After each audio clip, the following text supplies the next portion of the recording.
여러분, 만약 남편이 단 1초 늦었다는 이유로 수많은 친척들 앞에서 임신한 여러분의 배를 걷어찬다면 어떡하시겠어요?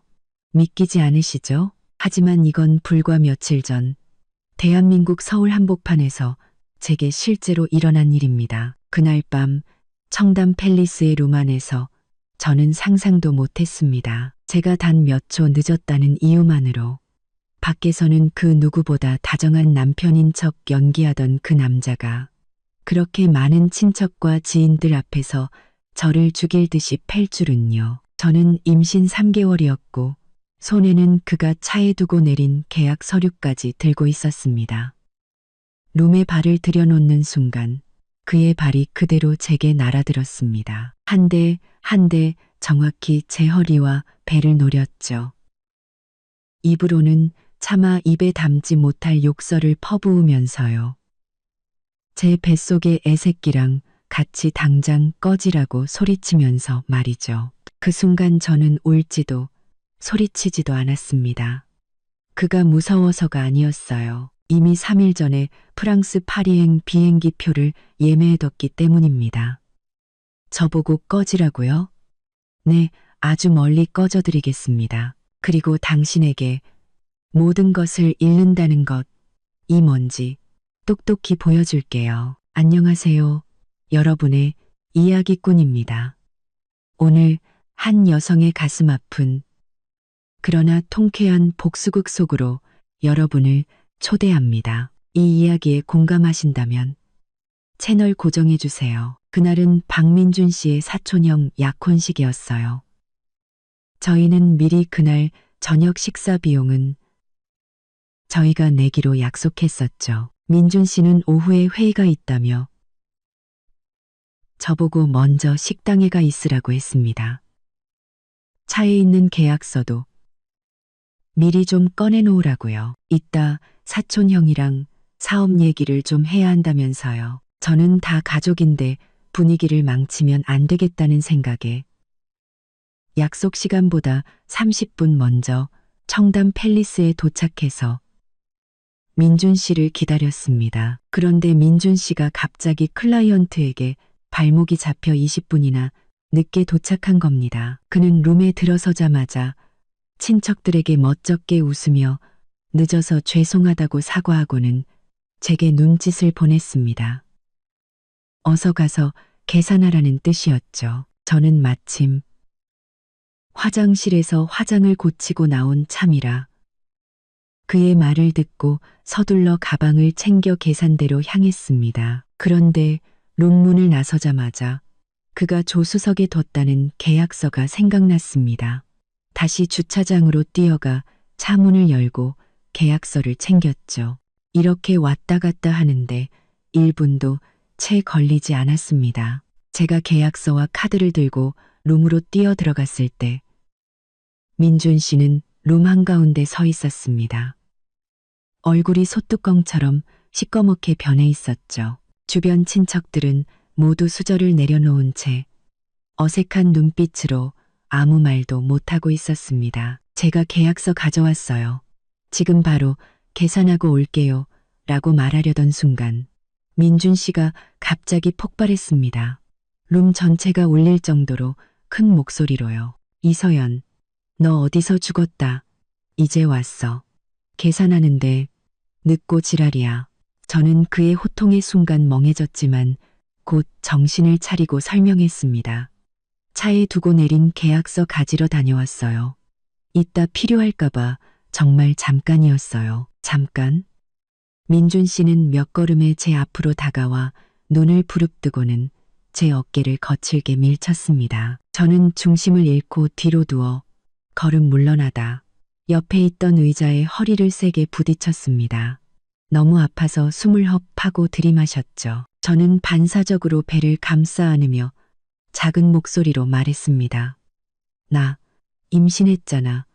이러지 마. 하지만 이 말은 불난 집에 기름을 붓는 격이었습니다. 그는 제 말을 듣자마자 제 허리와 배를 향해 발길질을 했습니다. 첫 번째 발길질에 저는 그대로 바닥에 주저앉았고 손에 들고 있던 계약서와 카드가 사방으로 흩어졌습니다. 제가 정신을 차리기도 전에 두 번째 발길질이 날아들었습니다. 이번에는 허벅지를 정통으로 맞았고 저는 완전히 바닥에 나뒹굴었습니다. 그제야 보다 못한 친척 한 분. 민준 씨의 사촌형이 다급하게 다가와 그를 말렸습니다. 민준아, 그만해. 서연 씨 임신했잖아. 하지만 민준 씨는 듣지 않았습니다. 사촌형을 밀쳐내고는 저를 향해 세 번째 발길질을 하며 칼날 같은 말을 뱉었습니다. 임신? 내 뱃속에 있는 게 내 새끼인지 누구 새끼인지 어떻게 알아? 계산 하나 제대로 못하는 주제에 그 애새끼 데리고 당장 꺼져. 이 돈은 내가 내. 다신 내 눈앞에 나타나지 마. 저는 바닥에 쓰러진 채 온몸의 고통을 느꼈습니다. 특히 배가 딱딱하게 뭉치는 느낌이 들었죠. 하지만 울지도 그와 싸우지도 않았습니다. 이미 보름 전 그의 핸드폰에서 최유나라는 여자와 나눈 카카오톡 대화를 봤기 때문입니다. 그 여자에게 500만 원이 넘는 명품 가방을 사준 내역까지 확인했죠. 그때 이미 이 남자는 끝났다고 생각했습니다. 그래서 저는 몰래 변호사를 선임하고 집안의 재산을 확인하고 프랑스행 비행기 표까지 예매해둔 상태였습니다. 그저 그와 모든 관계를 끝낼 적절한 타이밍만 기다리고 있었죠.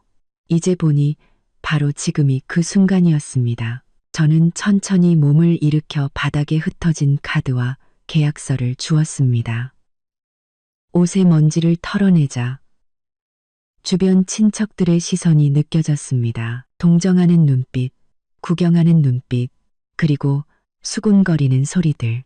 저는 그들의 시선을 무시하고 민준 씨를 똑바로 쳐다보며 아주 평온한 목소리로 말했습니다. 그래, 꺼져줄게. 민준 씨는 제가 울고불고 매달리거나 한바탕 난리를 칠 거라고 예상했나 봅니다. 제 차분한 모습에 오히려 당황한 듯 잠시 멈칫하더니 이내 다시 거만한 표정을 지으며 말했습니다.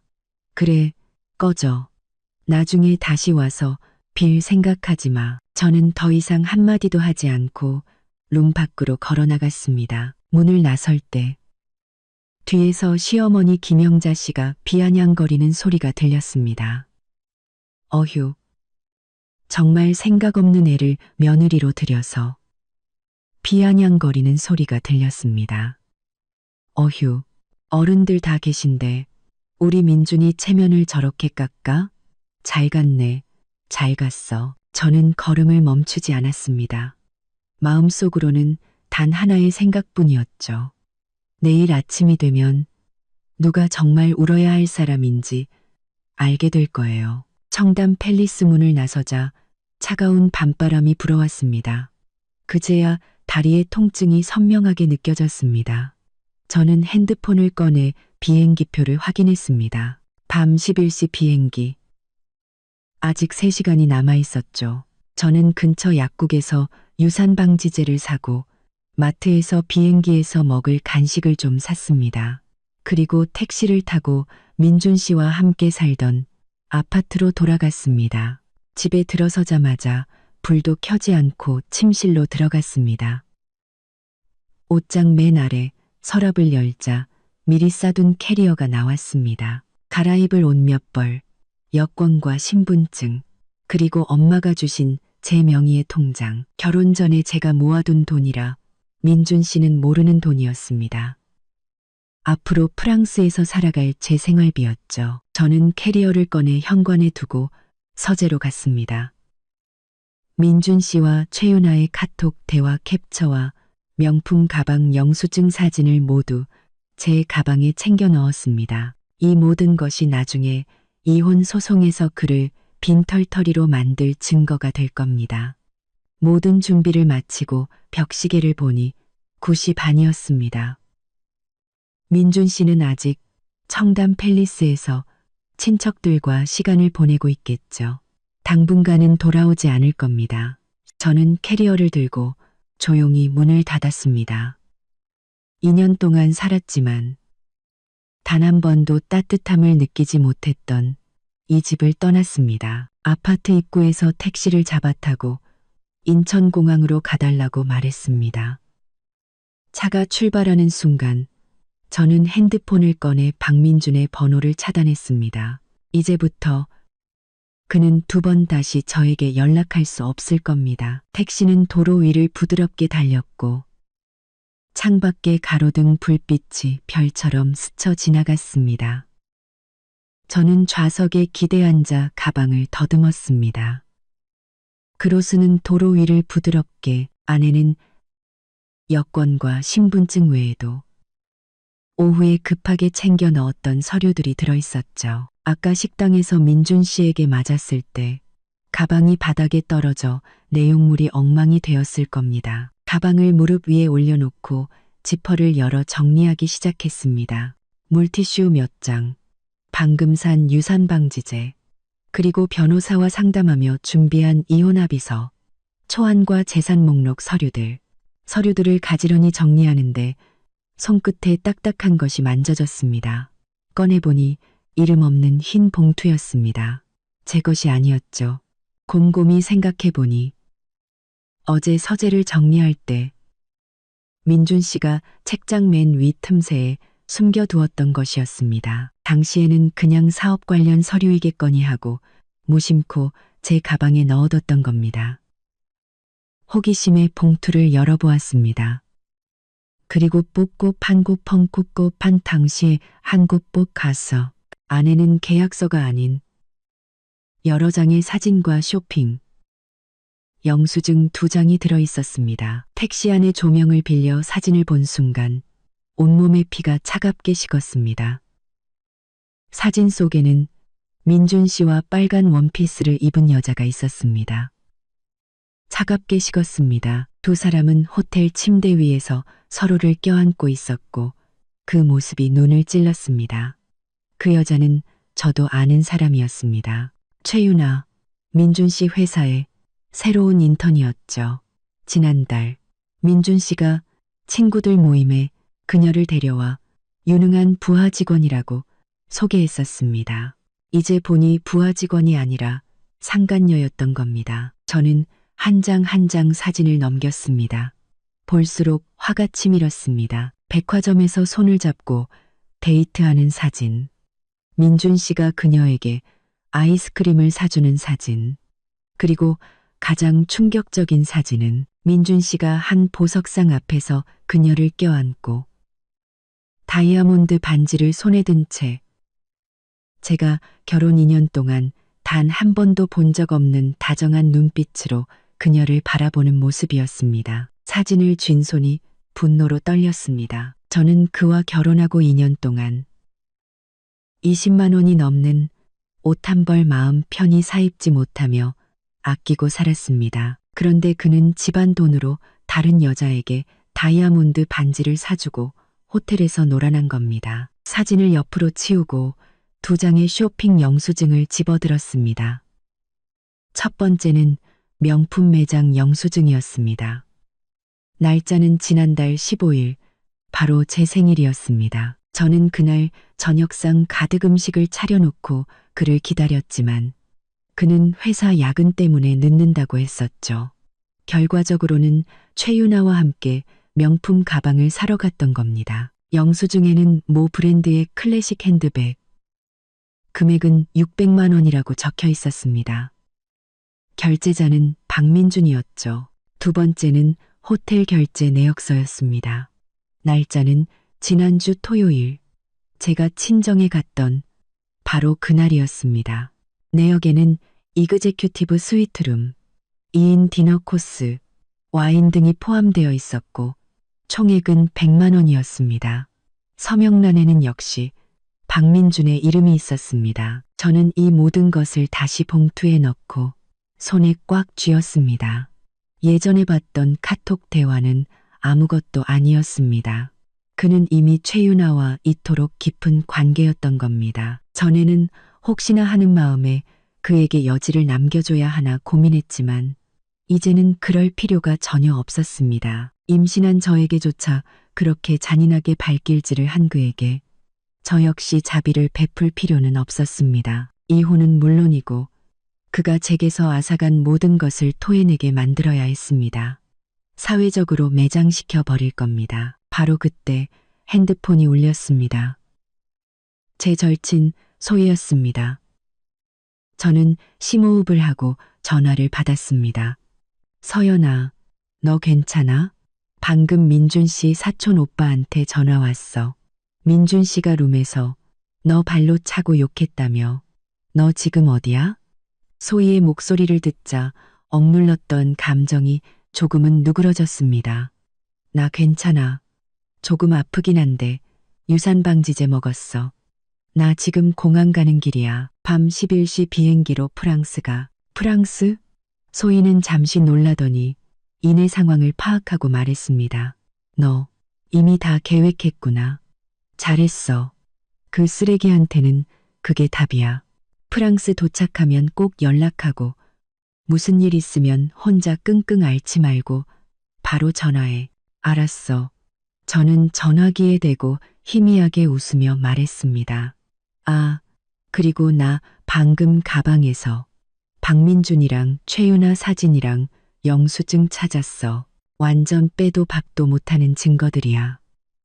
프랑스 도착하면 바로 변호사님한테 보내서 이혼 합의서 민준 씨한테 보내달라고 할 거야. 소희는 전화기 너머로 욕설을 내뱉었습니다. 그게 아니 인간들도 아닌 것들. 걱정 마. 증거는 나한테 맡겨. 추가 증거 필요하면 언제든지 말만 해.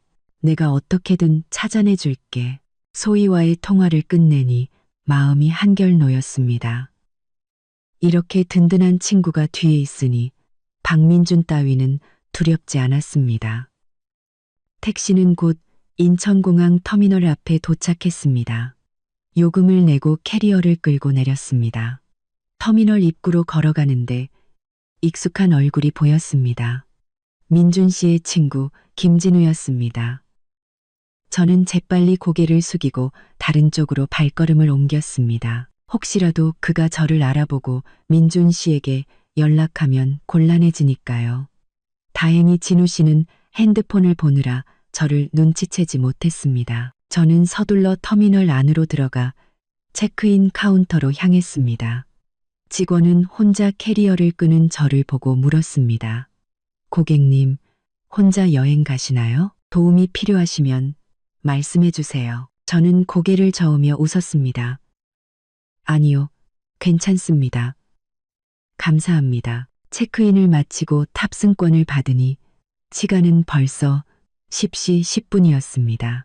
탑승까지 50분 남았네요. 캐리어를 끌고 보안 검색대로 향하는데 핸드폰이 다시 울렸습니다. 이번에는 모르는 번호였습니다. 지역 번호는 서울이었죠. 민준 씨나 시어머니 김영자 씨일 거라고 짐작하고 바로 거절 버튼을 눌렀습니다. 그리고 그 번호 역시 차단 목록에 추가했습니다. 보안 검색대를 통과할 때 직원이 제 가방을 검사하다가 사진과 영수증이 든 봉투를 보더니 저를 힐끗 쳐다봤습니다. 저는 황급히 말했습니다. 아, 제 개인 서류인데 좀 중요한 거라서요. 직원은 고개를 끄덕이고는 별말 없이 가방을 돌려주었습니다. 보안 검색을 마치고 탑승구를 찾아 사람이 없는 자리에 앉았습니다. 손에 든 탑승권에는 파리 샤를 드골 공항이라는 글자가 선명했습니다. 그제야 마음이 놓였습니다. 박민준, 김영자, 최윤아, 저를 고통스럽게 했던 이들과 곧 아무 상관없는 사이가 될 겁니다. 저는 핸드폰을 꺼내 엄마에게 카톡을 보냈습니다. 엄마, 나 공항 도착했어. 이제 프랑스로 가. 걱정하지 마. 도착해서 전화할게. 집안일은 신경 쓰지 마. 내가 다 알아서 할게. 엄마에게서 곧 답장이 왔습니다. 우리 딸, 엄마는 널 믿어. 도착하면 몸 조심하고 특히 뱃속 아기 잘 챙겨야 한다. 무슨 일 있으면 꼭 엄마한테 말하고 혼자 힘들어하지 마. 엄마의 메시지를 보자 눈시울이 붉어졌지만 눈물을 꾹 참았습니다. 울 때가 아니었습니다. 저는 새로운 삶을 시작하러 가는 길이니까요. 바로 그때 탑승 안내 방송이 나왔습니다. 저는 자리에서 일어나 가방과 캐리어를 챙겨 탑승구로 향했습니다. 비행기에 오르는 순간 저는 탑승동을 한번 돌아보며 마음속으로 다짐했습니다. 박민준, 기다려. 내일 아침 내 악몽이 시작될 테니까. 현관에 캐리어를 막 내려놓고 신발도 갈아 신기 전이었습니다. 밖에서 쾅, 쾅, 쾅 문을 부술듯이 두드리는 소리가 들렸습니다. 저는 미간을 찌푸렸습니다. 이 시간에 찾아올 사람은 시어머니 김영자 씨밖에 없었죠. 저는 서두르지 않고 가방에 있던 영수증들을 더 깊숙이 밀어 넣었습니다. 아직 상간녀 문제를 터뜨릴 때는 아니었으니까요. 일을 그르칠 수 있었습니다. 막 정리를 끝내자 문 두드리는 소리는 더 거세졌습니다. 이서연, 문 열어. 안에 있는 거 다 알아. 당장 문 열지 못해. 김영자 씨의 쩌렁쩌렁한 목소리가 문을 뚫고 들어왔습니다. 저는 심호흡을 하고 문을 열었습니다. 문이 겨우 한 뼘 열리자마자 김영자 씨가 비집고 들어왔습니다. 손에는 장바구니가 들려있는 걸 보니 시장에 다녀오는 길인 듯했습니다. 아마 민준 씨가 전화를 걸어 일러 바쳤겠죠. 장 본 것도 집에 둘 시간 없이 저를 족치러 달려온 겁니다. 김영자 씨는 들어오자마자 장바구니를 바닥에 내동댕이 쳤습니다. 배추와 무가 바닥을 굴렀죠. 그녀는 제 코앞에 손가락질하며 소리쳤습니다. 이서연, 너 아주 대단하다. 내 시아주번이 될 사람 약혼식인데 그 중요한 자리에서 계산 하나 제때 못해서 질질 끌어? 우리 민준이 얼굴에 똥칠을 해? 내 눈에는 남편도 이 시어미도 없는 거냐. 저는 바닥에 널브러진 채소들을 쳐다보며 허리를 숙이지 않았습니다. 그저 그녀를 차갑게 쏘아보며 말했습니다. 저 늦지 않았어요. 고작 몇 초였어요. 그리고 그 사람은 그 많은 사람들 앞에서 임신한 제배를 3번이나 걷어찼어요. 어머님은 그 사람이 저를 아내로 생각하긴 했다고 보세요. 널 차서 어쨌다고. 김영자 씨는 목에 핏대를 세우며 막무가내로 나왔습니다. 네가 먼저 우리 아들 속을 긁었겠지. 우리 민준이가 어떤 애인데 성질 한번 안 내는 애야. 네가 꿈을 대지 않았으면 애가 손을 댔겠어. 그리고 임신한 게 뭐 대수라고 그렇게 유난이야. 내가 민준이 가졌을 땐 바칠도 했어. 몇 대 좀 맞았다고 큰일 나. 그 말에 저는 완전히 폭발했습니다. 한 걸음 앞으로 다가가 그녀의 눈을 똑바로 쳐다보며 목소리를 높였습니다. 임신한 게 대수라고요? 어머님 아들 손자가 뱃속에 있는데 그 생명이 우스우세요? 그 사람이 제 배를 찰 때 자기 핏줄이라는 생각은 조금도 안 했나 보죠? 그리고 제가 속을 긁었다고요? 그 사람이 왜 그렇게 계산을 서둘렀는지 아세요? 그 인턴 나부랭이 최윤아랑 데이트할 시간 늦어질까봐 그랬던 거예요. 김영자 씨는 최윤아라는 이름을 처음 듣는 듯 잠시 멈칫했습니다. 그녀는 미간을 찌푸리며 물었습니다. 최윤아? 그게 누군데? 쓸데없는 소리 하지 마. 우리 민준이가 얼마나 바쁜데 인턴이랑 데이트할 시간이 어디 있어. 쓸데없는 소리인지는 어머님 아들에게 직접 물어보세요. 저는 더 이상 그녀와 입씨름할 생각이 없었습니다. 현관에 있던 캐리어를 끌며 말했습니다. 어쨌든 전 이제 이 집에서 못 살겠어요. 오늘 나갈 겁니다. 나가? 어딜 나가? 김영자 씨는 정신을 차리고 제 캐리어 손잡이를 꽉 붙잡았습니다. 내 뱃속에 우리 민준이 애를 가지고 어딜 가겠다는 거야. 똑똑히 들어. 오늘 이 문 밖으로 한 발짝이라도 나가면 내가 당장 내 친정엄마 집에 쫓아가서 동네방네 소문 다 낼 거야. 임신한 주제에 집 나가려는 천박한 년이라고. 저는 그녀의 손을 내려다 보았습니다. 손톱 밑에 낀 늑대가 역겨웠습니다. 캐리어를 세게 당겨봤지만 꿈쩍도 하지 않자 저는 그냥 손을 놓아버렸습니다. 그리고 그녀를 보며 말했습니다. 마음대로 하세요. 가서 소문 내세요. 동네 사람들한테 똑똑히 들려주세요. 어머님 아들이 임신한 아내를 어떻게 폭행했는지, 집안 돈으로 상간녀한테 3천만 원짜리 명품 가방을 어떻게 사줬는지, 제 생일날 다른 여자랑 호텔 가서 무슨 짓을 했는지 전부 다요. 김영자 씨의 얼굴이 새하얗게 질렸습니다.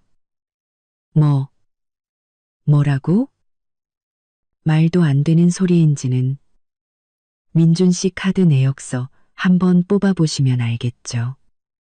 저는 차갑게 웃으며 말했습니다. 그리고 저는 프랑스로 갈 겁니다. 비행기표는 3일 전에 이미 끊어놨어요. 충동적인 결정이 아니란 말입니다. 처음부터 이혼할 생각이었어요. 그러니까 상황 파악되시면 저 막지 마세요. 안 그러면 망신은 박 씨 집안이 당하게 될 테니까요. 프랑스? 김영자 씨의 눈이 동그래졌습니다. 그녀는 캐리어 손잡이를 더 꽉 쥐었습니다. 네가 감히 해외로 도망가? 너 우리 집 돈 들고 튀려는 거지? 내가 분명히 말하는데 이 집 돈은 다 우리 민준이가 번 거야. 너 10원 한 장도 못 가져가. 집안 돈이요? 기가 막혀서 헛웃음이 나왔습니다. 어머님, 집에 돈이 얼마나 있는지는 아세요?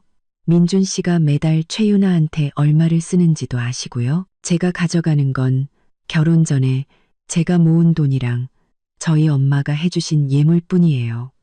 박 씨 집안과는 단일도 상관없다고요. 말을 마친 저는 김영자 씨의 손을 떼어내려 했습니다. 하지만 그녀는 죽어도 놓지 않겠다며 저를 밀쳤습니다. 못 가, 내가 죽기 전에는 절대 못 보내. 그녀에게 밀려 뒤로 물러나다 신발장에 허리를 부딪혔습니다. 아픔의 숨을 헛들이 마셨죠. 배를 내려다보니 다행히 별다른 이상은 없었습니다. 다행히 별다른 이상은 없었습니다. 신발장에 비록 꺼내 그녀에게 밀려 뒤로 물러나다 신발장의 허리 저는 이를 악물고 그녀의 팔을 팔꿈치로 툭 쳤습니다. 힘을 주진 않았고 그저 손을 놓게 하려는 의도였습니다. 아야. 김영자 씨는 비명을 지르며 손을 놓았습니다. 그녀는 팔을 감싸 쥐고 저를 향해 소리쳤습니다. 네가 감히 시어미를 쳐. 이 미친년이 오늘 내가 너 버릇을 단단히 고쳐주마. 그녀는 제 머리채를 잡으려고 달려들었습니다. 저는 이미 예상하고 옆으로 피했고 그녀는 허공에 손을 휘젓다 바닥에 넘어질 뻔했습니다. 저는 그 틈을 타 캐리어를 끌고 문 밖으로 뛰쳐나갔습니다. 거기 안 서. 김영자 씨가 뒤에서 소리치며 쫓아오려 했지만 저는 이미 문을 잠가버렸습니다. 문 너머로 그녀가 울고불고 소리치는 소리가 들렸습니다. 이서연, 이 배은망덕한 것, 우리 박 씨 집안이 너한테 얼마나 잘해줬는데 도망을 쳐. 너 천벌 받을 거야. 민준아, 빨리 와봐.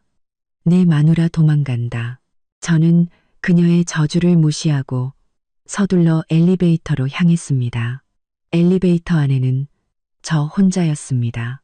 문에 비친 제 모습을 보며 심호흡을 했습니다. 방금 김영자 씨와 싸울 때 저는 조금도 두렵지 않았습니다.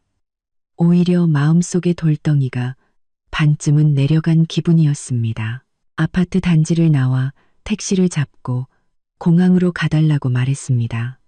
차가 출발한 뒤 저는 아파트 건물을 돌아보았습니다. 민준 씨는 이제 곧 술자리가 끝나겠죠. 텅 빈 집에 돌아와 김영자 씨의 울음 섞인 하소연을 들으면 과연 어떤 표정을 지을까요? 그 상상을 하니 저도 모르게 입꼬리가 올라갔습니다. 이건 시작에 불과했습니다. 그를 더 절망시킬 일들이 이제부터 펼쳐질 테니까요. 택시는 곧 고속도로에 올라 공항으로 향했습니다. 저는 핸드폰을 꺼내 변호사님께 메시지를 보냈습니다. 이 변호사님, 저 내일이면 프랑스에 도착합니다. 정착하는 대로 박민준 씨 외도 증거 보내드리겠습니다. 최대한 빨리 이혼 합의서 발송 부탁드립니다. 변호사님에게서 곧 답장이 왔습니다. 네, 이서연님. 걱정 마십시오. 이쪽은 준비 다 되었습니다. 증거 자료 받는 즉시 발송하겠습니다. 해외에서 부디 몸 조심하시고 무슨 일 있으시면 언제든 연락 주십시오. 변호사님과의 대화를 마치고 저는 소희에게도 메시지를 보냈습니다. 김영자 씨가 집에 쳐들어와 난리를 쳤던 일을 말해주자 소희는 바로 음성 메시지를 보냈습니다. 분노에 찬 목소리였죠. 그 할망구가 진짜 그래도 네가 안 다쳐서 다행이다. 공항 도착하면 연락해. 내가 박민준 그쪽 동태 잘 살피고 있을게. 무슨 일 있으면 바로 알려줄게. 박민준 그쪽 동태 잘 살피고 있을게. 고마워 소희야. 저는 답장을 보냈습니다. 변호사님과 소희가 있으니 마음이 든든했습니다. 이제 저는 프랑스에 도착해서 새로운 삶을 시작하고 박민준이 나락으로 떨어지는 것을 지켜보기만 하면 됐습니다. 택시가 인천공항 제2터미널 앞에 섰을 때 저는 캐리어 손잡이를 꽉 쥐었습니다. 드디어 여기까지 왔네요. 차에서 내리자마자 가방 속 핸드폰이 울렸습니다. 소희가 보낸 카톡이었죠. 서연아, 방금 박민준이 나한테 전화해서 미친 듯이 네가 어디 있냐고 물어봤어. 씹었어. 절대 전화 받지 마. 걱정 마라고 짧게 답장을 보내고 핸드폰을 주머니에 넣었습니다. 캐리어를 끌고 터미널 안으로 들어가자마자 제가 탈 프랑스행 비행편에 체크인 안내 방송이 나왔습니다. 저는 망설임 없이 체크인 카운터로 향했습니다. 발걸음이 평소보다 훨씬 가벼웠죠. 줄을 서서 기다리는데 주머니 속 핸드폰이 미친 듯이 울리기 시작했습니다. 허벅지가 저릴 정도였죠. 꺼내보니 액정에 남편이라는 두 글자가 떠 있었습니다. 결혼 첫 해에 설정해 둔 이름이었죠. 그때는 달콤했지만 지금은 그저 가시처럼 저를 찔렀습니다. 저는 망설임 없이 거절 버튼을 눌렀습니다. 2초 뒤 핸드폰은 다시 울렸습니다. 같은 번호였죠. 저는 미간을 찌푸리고는 핸드폰을 무음으로 바꾸고 가방 가장 깊숙한 곳에 넣어버렸습니다. 보지 않으면 신경도 쓰이지 않겠죠. 제 차례가 되어 여권과 신분증을 직원에게 건넸습니다. 직원이 정보를 확인하는 동안에도 가방 속 핸드폰은 계속 진동했습니다. 지금쯤 박민준의 심장 박동과 비슷한 속도일 겁니다. 김영자 씨가 제가 떠난다고 이미 말했겠죠. 저를 찾지 못해 안달이 났을 겁니다. 고객님, 탑승권과 여권 여기 있습니다. 직원이 서류를 돌려주며 웃었습니다. 비행시간이 기니 일찍 들어가서 면세점 구경이라도 하세요. 저는 감사 인사를 하고 안쪽으로 향했습니다. 보안 검색대 줄에 서자마자 가방 속 핸드폰이 또 울렸습니다. 이번에는 박민준의 번호가 아니었습니다. 모르는 서울 지역 번호였죠. 저를 찾지 못하자 다른 사람 핸드폰으로 전화하는 것이 분명했습니다. 저는 핸드폰을 꺼내 그 번호를 몇 초간 노려보다가 지금 그가 얼마나 초조하고 화가 났을지 궁금해졌습니다. 저는 통화 버튼을 눌렀습니다. 핸드폰을 귀에 대자마자 박민준의 고함이 터져나왔습니다. 귀가 찢어질 듯했죠. 이서연, 너 어디서 죽었다. 이제 나타나. 엄마가 너 프랑스행 비행기 끊었다고 하던데 너 미쳤어? 당장 안 돌아와. 저는 핸드폰을 귀에서 조금 떼고 마치 남의 이야기를 하듯 차분하게 말했습니다. 안 미쳤어. 나 공항이야. 이제 곧 비행기 타. 공항? 비행기? 그의 목소리가 다급해졌습니다. 믿기지 않는다는 듯한 불안함이 섞여 있었죠. 너 진짜 프랑스가? 서연아, 제발 이러지 마. 그날 저녁은 내가 잘못했어. 너를 차면 안 됐는데. 내가 사과할게. 응.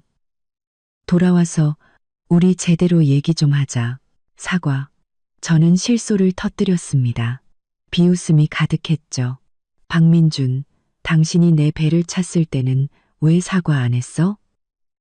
최윤아랑 호텔방에 같이 있었을 때는 나한테 거짓말하고 그녀에게 600만 원짜리 명품 가방 사줄 때는 왜 사과 안 했지? 이제 와서 내가 떠나니까 사과하겠다고? 너무 늦었어. 전화기 너머가 잠시 조용해지더니 그의 목소리가 돌변했습니다. 애원에서 협박으로 바뀌었죠. 이서연, 내가 좋게 말할 때 들어. 내 뱃속에 내 애가 있어. 감히 떠나기만 해봐. 바로 법원에 소송 걸어서 평생에 못 보게 만들어줄 테니까. 그리고 집안 돈은 다 내가 번 거야.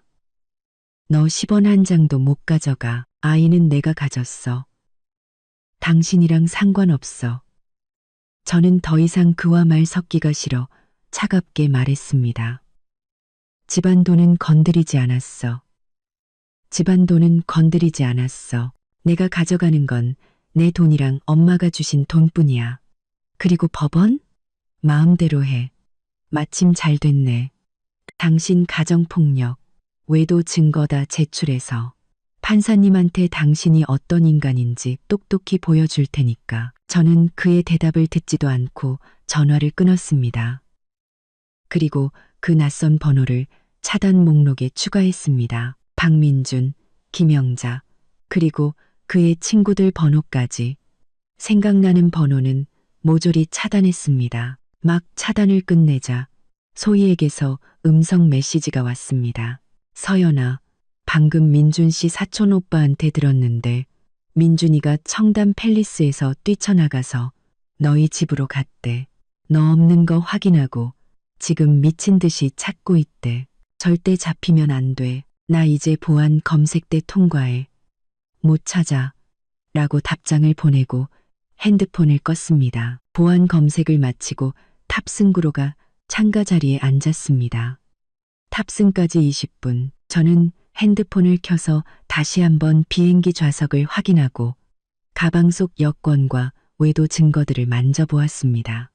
이것들이 바로 박민준과 완전히 끝낼 수 있는 제목이었습니다. 곧 탑승 안내 방송이 나왔고 저는 사람들을 따라 비행기에 올랐습니다. 기내에 들어서서 제자리를 찾아 짐을 넣고 안전벨트를 맸습니다. 창밖을 바라보며 비행기가 활주로로 이동할 때 저는 마음속으로 속삭였습니다. 박민준, 당신이 내게 진 빚. 내일부터 하나씩 전부 다 갚게 해줄게. 비행기가 파리샤를 드골 공항에 도착했을 때는 창밖이 막 밝아오기 시작한 새벽이었습니다. 저는 캐리어를 끌고 공항을 나와 미리 예약해둔 숙소로 향했습니다. 짐을 풀자마자 핸드폰을 켰습니다. 10시간 넘게 꺼져 있었으니 소희에게서 연락이 많이 와 있을 터였습니다.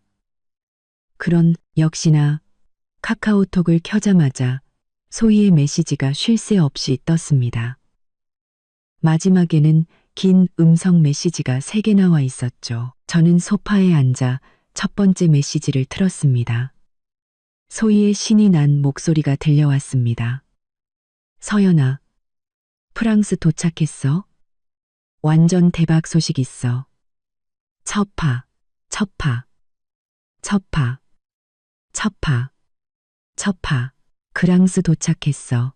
박민준, 오늘 아침에 제대로 미쳤어. 저는 웃으며 두 번째 메시지를 틀었습니다. 소희는 목소리를 낮춰 속삭였습니다. 있잖아, 오늘 아침에 박민준이 회사 계약금으로 1억 원을 송금해야 해서 아침 일찍 은행에 갔대. 그런데 창구 직원이 잔액 조회를 하더니 통장에 딱 10원 남았다고 한 거야. 박민준, 그 자리에서 바로 폭발했대. 저는 손에 든 물컵을 내려놓으며 통쾌함을 느꼈습니다. 역시 제가 변호사님을 통해 처리한 일이 제대로 먹혔네요. 결혼 2년 동안 저희 공동명의 계좌에는 꽤 많은 돈이 모여 있었습니다. 절반은 제 결혼 전 저축이었고, 절반은 제가 민준 씨의 큰 프로젝트 몇 개를 성공시켜 본 돈이었죠. 변호사님은 민준 씨의 가정폭력과 외도는 명백한 유책 사유이므로 제가 공동재산의 대부분을 가져올 권리가 있고 위자료까지 청구할 수 있다고 했습니다. 그래서 저는 떠나기 전 변호사님을 통해 공동계좌에서 제 몫과 그가 제게 줘야 할 위자료까지 모두 합법적으로 저희 엄마 명의의 계좌로 이체해 두었습니다. 민준 씨는 그 통장의 존재조차 몰랐죠. 세 번째 음성 메시지에서 소희의 목소리는 더욱 흥분되어 있었습니다. 민준 씨 사촌 오빠한테 들었는데 박민준이 창구 직원 멱살 잡을 듯이 소리쳤대. 은행에서 자기 돈을 훔쳐갔다고. 당장 고소하겠다고. 난리를 쳤다는 거야. 결국 지점장까지 나왔는데 지점장이 몇 번을 확인하더니 어제 오후에 합법적인 절차에 따라 본인 전자 서명 기록까지 남기고 이체된 거라고 설명했대. 그게 사실 변호사님이 예전에 그가 서명했던 재산 처리 동의서로 처리한 거잖아. 자기는 까맣게 잊고 있었던 거지. 박민준, 이체 기록 보더니 얼굴이 새하얗게 질려서 은행 로비에 한참 서 있다가 미친 사람처럼 뛰쳐나갔대. 아마 돈 구할 사람 찾으러 갔겠지. 음성 메시지를 다 듣고 저는 웃음을 터뜨렸습니다. 그리고 답장을 보냈습니다. 정말 잘 됐다. 죗값 치르는 거야. 돈은 다 자기가 번 거라고 그렇게 잘난 척하더니 이제 돈 없으니까 자기가 아무것도 아니란 걸 알게 되겠지. 소희는 바로 답장을 보냈습니다. 그러게 말이야. 맨날 우리 앞에서 돈 자랑하더니 이제 1억도 없어서 쩔쩔매는 꼴이라니. 이제 친구들한테 어떻게 자랑하고 다닐지 궁금하네. 아, 방금 나한테 전화해서 네가 돈 빼돌린 거 아니냐고 묻더라. 바로 끊어버렸어. 상대하지 마. 지금쯤 뜨거운 냄비 위에 개미처럼 안절부절 못하고 있을 거야. 그쪽 동태, 특히 최윤아랑 시어머니 반응 잘 좀 지켜봐줘. 걱정 마. 나만 믿어. 핸드폰을 내려놓고 창가로 다가가 파리의 아침 거리를 바라보았습니다. 햇살이 나무십 사이로 쏟아져 내렸습니다. 마음속의 돌덩이가 완전히 사라진 기분이었습니다. 박민주는 지금쯤 발을 동동 구르고 있겠죠. 하지만 저는 드디어 새로운 삶을 시작할 수 있게 되었습니다. 저는 캐리어를 여러 옷을 정리하고 외도 증거와 이혼 서류 초안을 책상 위에 올려두었습니다. 그때 변호사님에게서 전화가 왔습니다. 이서연님, 안녕하세요. 어제 재산분할 서류를 은행에 제출했고 오늘 아침 지정하신 계좌로 안전하게 이체 완료된 것 확인했습니다. 이혼 합의서도 오늘 박민준 씨에게 발송될 예정입니다. 3일 내로 도착할 겁니다. 감사합니다. 변호사님, 정말 고생 많으셨어요. 제가 할 일을 했을 뿐입니다. 아, 방금 확인해 보니 박민준 씨가 오늘 아침 은행에서 계좌 동결을 시도하는 등 소란을 피웠다고 합니다. 하지만 저희 절차가 모두 합법적이라 은행에서 거절했습니다. 아마 저에게 곧 연락이 올 겁니다. 신경 쓰지 마시고 제가 다 처리하겠습니다. 네, 알겠습니다. 변호사님과의 통화를 마치고 저는 책상 위에 있던 박민준과 최윤아의 사진을 집어들었습니다. 사진 속 그는 정말 행복해 보였죠. 하지만 제 마음은 조금도 아프지 않았습니다. 오히려 다행이라는 생각뿐이었습니다. 그의 진짜 모습을 일찍 알게 되어 더 늦기 전에 벗어날 수 있어서요. 저는 사진을 다시 봉투에 넣고 컴퓨터를 켰습니다. 프랑스의 산부인과와 어학원을 검색하기 시작했습니다. 아이를 잘 키우는 것은 물론 프랑스어를 배워서 일도 하고 싶었습니다. 저와 제 아이가 행복하게 살 수 있는 기반을 제 손으로 만들고 싶었습니다. 그때 엄마에게서 전화가 왔습니다. 서연아, 프랑스 도착했니?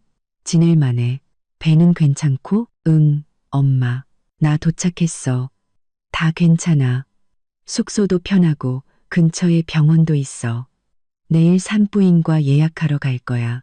걱정하지 마. 그래, 다행이다. 아, 방금 김영자 씨한테서 전화 왔었어. 네가 집안 돈 다 들고 튄 거 아니냐고 소리 지르길래 그냥 끊어버렸다. 상대하지 마, 엄마. 지금 제정신이 아닐 거야. 괜히 말 섞다가 엄마만 스트레스 받아. 알았다. 너는 거기서 몸조리 잘하고 필요한 거 있으면 언제든 말해. 엄마가 보내줄게. 엄마와의 통화를 마치니 마음이 따뜻해졌습니다. 가족과 친구들의 응원이 있으니 저는 하나도 무섭지 않았습니다. 이제 박민주는 돈 문제로 머리가 터지기 직전이겠죠. 김영자 씨에게 돈을 빌리려고 해도 그 구두쇠가 순순히 내줄 리가 없습니다. 최윤아는요, 돈 때문에 그를 만났는데 돈이 없다면 가차 없이 돌아설 겁니다. 친구들은? 그들은 모두 술친구일 뿐. 진심으로 그를 도와줄 사람은 아무도 없을 겁니다. 병원에서 산부인과 검진을 받고 돌아오는 길이었습니다. 의사 선생님이 주신 초음파 사진을 책상에 올려놓자마자 소희에게서 영상통화가 걸려왔습니다. 화면 속 소희는 잔뜩 신이 난 표정이었죠. 서연아, 더 대박인 얘기 해줄까? 박민준이 시어머니 김영자 씨한테 돈 빌리러 갔다가 개처럼 욕만 먹고 10원 한 푼도 못 얻었대. 저는 소파에 앉아 물을 한 모금 마시며 웃었습니다. 정말? 뭐라고 했는데 그렇게까지 화를 냈대? 장난 아니었어. 김영자 씨 이웃 아주머니한테 들었는데 오늘 점심때 박민준이 미친 사람처럼 김영자 씨 집에 쳐들어가서 엄마, 제발 돈 좀 빌려주세요. 회사에 1억 보내야 하는데 통장에 돈이 없어요. 라고 빌었대. 저는 소희의 다음 말을 기다렸습니다. 김영자 씨가 처음에는 내 통장에 돈이 왜 없어? 우리 집 저축 있잖아. 라고 했는데 박민준이 우물쭈물하다가 결국 네가 돈 다 옮겼다고 실토한 거야. 그랬더니 김영자 씨가 바로 폭발해서 이 한심한 놈아. 내가 그 여자한테 돈 맡기지 말라고 했지. 이제 와서 돈 달라고? 내가 너 줄 돈이 어디 있어. 라고 소리쳤대. 박민준 엄청 다급했겠네. 다급한 정도가 아니지. 박민준이 엄마. 그건 서연이가 합법적으로 가져간 거고. 지금 회사에 돈 못 보내면 프로젝트도 망하고 회사도 망해요. 제발 5억만 빌려주세요. 돈 생기면 바로 갚을게요. 라고 애원했대. 그래서 빌려줬대? 빌려주긴 개뿔. 소희는 차갑게 웃었습니다. 김영자 씨가 바로 손을 뿌리치고는 네가 지난달에 그 최윤아라는 인턴한테 600만 원짜리 가방 사줄 때는 나랑 상의했냐? 걔랑 호텔 갈 때는 돈 없는 거 생각 안 했어? 이제 와서 나한테 돈 달라고? 나 돈 없어. 있어도 너 같은 놈한테는 안 빌려줘. 라고 했대. 저는 웃음이 터졌습니다. 김영자 씨, 정말 이중잣대의 끝판왕이네요. 아들이 상간녀에게 돈 쓸 때는 아무 말 없다가 이제 아들이 망하게 생기니 과거 일을 들먹이는군요. 박민준이 김영자 씨한테 욕먹으면서도 엄마, 유나랑은 그냥 동료 사이고 그 가방은 거래처 선물이었어요. 라고 변명했대. 그랬더니 김영자 씨가 서랍에서 사진 한 장을 꺼내서 얼굴에 던졌다는 거야. 무슨 사진인지 알아? 덩곶저 그럭곱성 얼굴에 던졌다는 거야. 무슨 사진? 박민준이랑 최윤아가 백화점에서 손잡고 다니는 사진. 김영자 씨가 내가 지난주에 장 보러 갔다가 직접 찍은 사진이다. 이놈아, 내 체면 생각해서 모른 척 해줬더니 집안 돈 다 말아먹어? 라고 했대. 사진 보고는 할 말 없었겠네. 없었지. 얼굴이 새하얘져서 아무 말도 못했대. 김영자 씨는 그 모습에 더 화가 나서 당장 꺼져. 네가 싼 똥은 네가 치워. 라면서 밖으로 밀어내고 예전에 박민준이 사준 안마의자까지 문 밖으로 던지면서 이거 너희 그 여우 같은 년이나 갖다 줘. 라고 소리쳤대.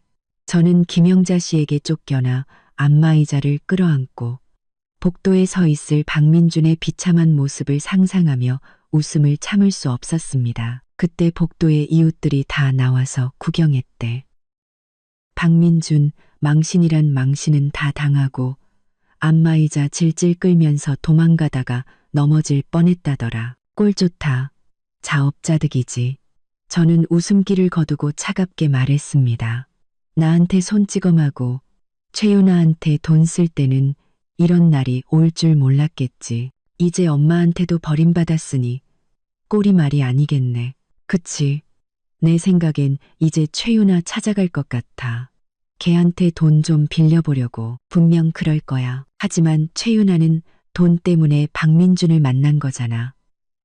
돈 없는 거 알면 바로 돌아설걸. 내가 친구시켜서 최윤아 쪽 동태 살피고 있어. 소식 오는 대로 알려줄게. 아, 참. 너 검진 결과는 어때? 아기는 괜찮대. 아기 이야기에 제 얼굴에 미소가 번졌습니다.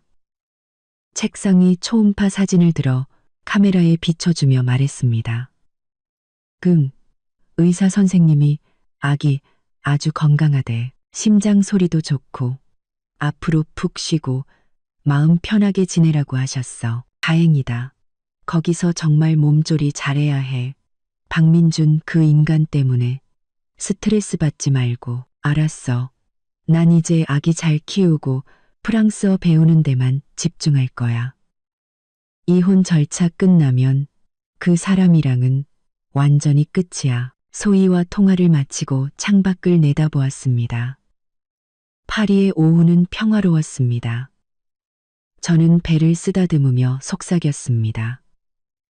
아가, 봤지? 우리 이제 곧 정말 행복해질 거야. 다시는 상처받지 않을 거야. 뱃속의 아기가 제 말에 화답하듯 부드럽게 움직였습니다. 오후에 어학원에서 첫 프랑스어 수업을 마치고 막 받은 교재를 들고 숙소로 걸어가는데 핸드폰이 쉴 새 없이 울렸습니다. 소희가 보낸 카톡 메시지와 함께 이웃이 찍었다는 짧은 동영상 하나가 와 있었습니다. 제목은 박민준, 상간녀에게 문전박대당하다. 완전 사이다. 였죠? 저는 길가 벤치에 앉아 영상을 틀었습니다. 화면에는 저희가 살던 아파트 현관문 앞이 보였습니다. 최윤아가 빨간 원피스 차림의 명품 가방을 들고 허리에 손을 얹은 채 소리치고 있었습니다. 박민준, 당장 나와. 나한테 사주기로 한 한정판 가방. 어떻게 할 거야? 오늘 똑바로 말해. 주변에는 이웃들이 모여 수군거리며 핸드폰으로 촬영하고 있었습니다. 몇 초 뒤 박민준이 잔뜩 굳은 얼굴로 문틈으로 고개를 내밀었습니다. 너 지금 뭐 하는 거야? 여긴 네가 와서 행패 부릴 때가 아니야. 행패? 최윤아는 코웃음을 치며 소리쳤습니다. 지난달에 보너스 받으면 0만 원짜리 그 가방 사준다고 약속했잖아. 근데 지금 와서 왜 딴소리야? 돈 주기 싫어서 떼어먹으려는 거야? 박민준이 당황해서 들어가서 얘기하자. 응? 창피하게 왜 이래라며 그녀를 안으로 끌어들이려 했지만 최윤아는 손을 뿌리치며 더 큰 소리로 외쳤습니다. 싫어. 여기서 말할 거야. 여러분, 이 남자 좀 보세요. 돈 많다고 회사 잘 나간다고 온갖 허세는 다 부리더니 이제 와서 가방 하나 사줄 돈도 없대요. 혹시 도망간 그 와이프한테 돈 다 뺏긴 거 아니야? 아니면 원래부터 빈털털이었던 거야? 주변 이웃들이 웅성거렸습니다. 어머, 저 여자랑 그런 사이였구나. 그러니까 와이프가 집을 나갔지. 맨날 좋은 차 끌고 다니더니 다 뻥이었나 봐. 박민준의 얼굴이 시뻘개졌습니다. 그는 목소리를 낮춰 그녀를 달랬습니다. 지금 내가 사정이 좀 안 좋아서 그래. 조금만 기다려주면 꼭 사줄게. 응? 제발 그만하고 돌아가. 사정? 무슨 사정? 최윤아는 그의 말을 믿지 않았습니다. 가방에서 핸드폰을 꺼내 카톡 대화 내용을 주변 사람들에게 보여주며 외쳤습니다. 이것 좀 보세요. 며칠 전까지만 해도 저한테 몰디브 여행 가자고 했던 사람이에요. 그런데 이제 와서 가방 하나 못 사준다니 이게 사기꾼이 아니고 뭐예요? 그때 소희에게서 음성 메시지가 왔습니다. 서연아, 너 그 장면 봤어야 해. 최윤아가 어찌나 악을 쓰던지 박민준이 문 닫으려고 하니까 최윤아가 발로 문틈을 막고는 예전에 박민준이 사준 목걸이를 꺼내서 소리쳤어. 이거 사줄 때는 나한테 평생 잘해줄 것처럼 말했잖아. 근데 이제 와서 가방 하나 아까워? 이 사기꾼, 쓰레기 같은 놈아. 그래서 어떻게 됐어? 제가 답장을 보내자 소희가 바로 회신했습니다. 박민준이 결국 폭발해서 나 이제 진짜 돈 없어. 통장에 10원밖에 없다고 더 이상 나 들볶지 마라고 소리쳤대. 그 말 듣자마자 최윤아 얼굴 싹 변하더니 목걸이를 박민준 얼굴에 던지면서 돈 없으면 진작 말했어야지. 시간 아깝게 너 같은 거지한테 내 청춘 낭비할 뻔했네. 라고 욕하고는 평생 다시는 연락하지 마. 라면서 가버렸대. 저는 박민준이 목걸이에 맞는 모습을 상상하며 통쾌함을 느꼈습니다. 그가 최윤아에게 쏟아부었던 돈과 시간이 결국 이렇게 비참한 결말로 돌아온 겁니다. 더 웃긴 건 뭔지 알아? 최윤아가 가고 나서 박민준이 문 닫으려고 했는데 아까 최윤아가 발로 맞고 버티는 바람에 문이 고장나서 안 닫히는 거야. 결국 관리사무소에서 와서 고쳐줬대. 완전 꼴불견이지? 꼴불견이지만 자업자득이지.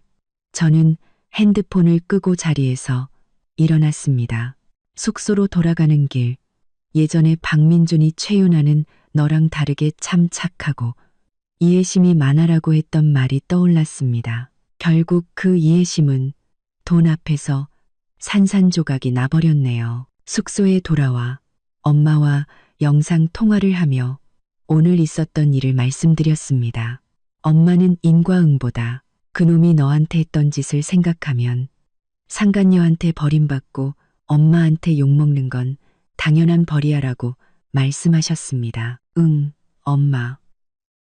이제 돈도 명예도 회사도 다 잃었으니 곧 무너지겠지. 너는 이제 그놈 신경 쓰지 말고 프랑스에서 아기 잘 낳고 네 인생 살아. 알았지? 응, 엄마.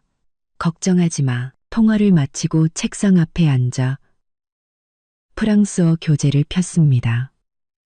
저는 한 걸음씩 새로운 삶을 향해 나아가고 있는데 박민주는 한 걸음씩 나락으로 떨어지고 있었습니다. 박민주는 한 걸음씩 나락으로 떨어지고 있었습니다. 그때 소희에게서 메시지가 또 왔습니다. 박민준의 회사 핵심 직원 몇몇이 사표를 냈고 그는 이제 텅 빈 사무실에 혼자 앉아 망연자실에 있다는 소식이었습니다. 저는 그 메시지를 보고도 조금의 동정심도 느껴지지 않았습니다. 가정폭력, 외도, 기만, 그가 저지른 모든 죄의 대가를 이제야 치르는 것뿐이니까요. 주말 파리의 햇살은 유난히 따뜻했습니다. 저는 루브르 박물관 근처에 작은 갤러리에서 그림을 감상하고 있었죠. 마음에 드는 그림 앞에서 배를 감싸 안고 사진을 한 장 찍었습니다. 그리고 그 사진을 엄마와 소희만 볼 수 있도록 설정해서 SNS에 올렸습니다. 그리고 그 사진을 엄마와 소희만 볼 수 있도록 아가와 함께하는 갤러리 데이트, 햇살 좋은 날, 저녁 무렵 숙소로 돌아오는데 소희에게서 전화가 왔습니다. 서연아, 네가 올린 사진 박민준이 봤어. 방금 그거 보고 핸드폰 집어 던졌대. 어떻게 봤대? 나는 엄마랑 너만 볼 수 있게 올렸는데 내 사촌 언니가 사진 보고 네가 잘 지내는 것 같아서 친척들 단톡방에 공유했는데 거기에 박민준 사촌 형도 있었던 거야. 그 오빠가 박민준한테 사진 보내면서 서연 씨는 프랑스에서 저렇게 잘 지내는데 넌 지금 꼴이 뭐냐고 한마디 했대. 저는 웃음이 터졌습니다. 박민준이 마침 거래처에서 계약 해지 통보받고 있던 참이라 그 사진 보자마자 핸드폰을 책상에 내리쳐서 액정이 박살났대. 그러면서 이서연, 그녀는 내 돈으로 프랑스에서 호의호식하는데 왜 나만 이렇게 망해야 하냐 고 소리쳤다는 거야. 근데 옆에 있던 직원이 사장님, 사모님 돈은 합법적으로 분할된 재산인데요. 라고 했다가 바로 쫓겨났대. 박민주는 지금쯤 극심한 박탈감에 시달리고 있겠죠. 자신이 버린 아내는 행복해 보이는데 자신은 모든 것을 잃었으니까요. 아, 시어머니 김영자 씨도 그 소식 듣고 박민준한테 전화해서 여자 하나 간수 못해서 집안 망신 다 시키는 한심한 놈. 이라고 욕만 하고 끊었대. 이제 모자 사이도 끝장난 것 같아. 그들은 이제 서로를 탓하며 더 깊은 수렁으로 빠져들겠지요. 이혼 서류가 도착했다는 변호사님의 연락을 받은 건 며칠 뒤 공원에서 산책을 하던 중이었습니다. 변호사님은 박민준 씨가 이혼에는 동의했지만 재산 절반과 아이 양육권을 요구하고 있습니다. 라고 전했습니다. 저는 웃으며 답했습니다. 변호사님, 제가 직접 한국에 가서 마무리 짓겠습니다. 다시 돌아온 한국. 변호사 사무실에서 만난 박민주는 몇 달 사이에 폭삭 늙어 있었습니다. 헬쑥한 얼굴, 헝클어진 머리, 초점 없는 눈동자. 그는 저를 보자마자 달려와 손을 잡으려 했습니다. 서연아, 내가 다 잘못했어. 우리 이혼하지 말고 다시 시작하자. 응, 저는 그의 손을 차갑게 뿌리쳤습니다. 얘기는 이혼에 대해서만 하죠. 그는 자리에 앉아 이혼은 하겠지만 재산은 절반 내놔. 그리고 아이도 내 아이면 면접 교섭권은 있어야지라며 마지막 발악을 했습니다. 저는 가방에서 서류 뭉치를 꺼내 그의 앞에 던졌습니다. 당신이 말하는 재산, 절반은 내 결혼 전 재산이고 나머지 절반도 내가 성사시킨 프로젝트로 번 돈이야. 그리고 이거 당신이 최윤아한테 돈 쓴 영수증들, 공동재산을 멋대로 탕진한 유책 배우자가 재산을 요구할 자격이 있다고 생각해. 그리고 핸드폰으로 그가 제게 폭언을 퍼붓던 녹음 파일을 틀었습니다. 그 애새끼 데리고 당장 꺼져. 사무실에 울려 퍼지는 자신의 목소리에 박민준의 얼굴은 새하얗게 질렸습니다. 그때 시어머니 김영자 씨가 사무실로 뛰어들어와 제게 매달렸습니다. 아가, 제발 우리 민준이 좀 살려줘. 걔 이제 아무것도 없어. 저는 그녀의 손을 뿌리치며 차갑게 말했습니다. 그 사람이 제 배를 걷어찰 때 저와 제 아이의 목숨은 생각했나요? 결국 모든 증거 앞에서 박민주는 무너졌습니다. 그는 떨리는 손으로 이혼 합의서에 서명했습니다. 재산 포기, 위자료 지급, 양육권 포기, 모든 것을 잃고 빈털터리가 된 그는 고개를 숙인 채 사무실을 나갔습니다. 다시 프랑스로 돌아오는 비행기 안에서 저는 창밖을 바라보았습니다. 변호사님에게서 이혼 절차 완료, 위자료는 일주일 내 입금 예정이라는 메시지가 도착했습니다. 저는 핸드폰을 끄고 배를 쓰다듬었습니다. 아가, 이제 우리 정말 자유야. 나중에 들은 소식에 의하면 박민주는 빚을 갚기 위해 막노동을 전전하고 김영자 씨는 동네에서 평판이 나빠져 결국 시골로 이사했다고 합니다. 그들은 자신들의 행동에 대한 대가를 톡톡히 치른 겁니다. 이 세상에 이유 없는 불행은 없습니다. 오직 스스로가 만든 결과만이 있을 뿐이죠. 저는 이제 파리의 햇살 아래 곧 태어날 아기와 함께 새로운 행복을 만들어 갈 겁니다. 오늘 이야기는 여기까지입니다. 제 이야기가 여러분께 작은 위로와 용기가 되었기를 바랍니다. 영상이 마음에 드셨다면 좋아요와 구독 부탁드립니다. 다음 시간에 더 흥미로운 이야기로 찾아뵙겠습니다. 감사합니다. 이야기꾼이었습니다.